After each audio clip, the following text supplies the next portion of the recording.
महा 83 daily न्यूजमध्ये स्वागत। ठाणे महानगरपालिकेच्या दिवा शहरामध्ये गोदाम माफिया जोमात तर ठाणे महानगरपालिका कोमात।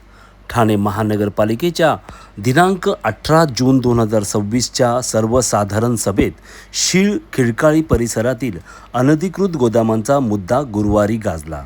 शिवसेनेचे नगरसेवक बाबाजी पाटील, अर्चना पाटील यांनी प्रशासनावर गंभीर आरोप करत ग्रीन झोन, उद्यान आरक्षण आणि शैक्षणिक आरक्षणाच्या जागावर मोठ्या प्रमाणात गोदामे उभी राहत असल्याचे सांगितले।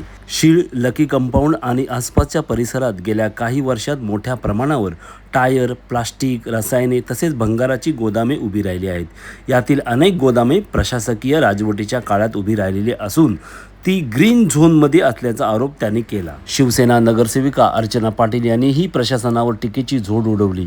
या गोदामाबाबत अनेक वेळा पत्रव्यवहार करण्यात आला, मात्र प्रत्येक वेळी उडवाउडवीची उत्तरे दिली जात आहेत। ही गोदामे महापालिकेच्या अनधिकृत परवानगीने सुरू आहेत का? त्यांच्याकडून मालमत्ता कर आणि इतर शुल्काची वसुली केली जाते का? याबाबत स्पष्ट माहिती प्रशासनाने द्यावी, अशी मागणी शिवसेना नगरसेविका अर्चना पाटील यांनी केली आहे। सदर प्रसंगी ठाण्याचे समाजसेवक संगम डोंगरे यांनी या अनधिकृत गोदामाबाबत महा 83 डे न्यूजकडे दिलेल्या त्यांच्या या प्रतिक्रिया। नमस्कार।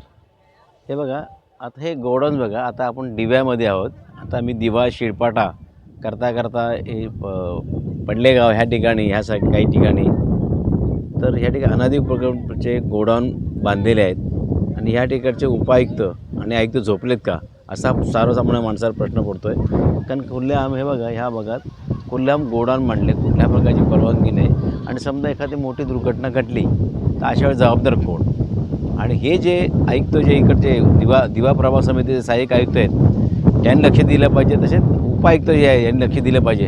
आणि हे जे गोडाऊन्स आहेत, हे बघा, हे गोडाऊन दाखवा, हे गोडाऊन आहे, या अनधिकृत गोडाऊन आहे बघा, इकडे बघा सर्व, यांच्या सर्ववरती कारवाई झाली पाहिजे।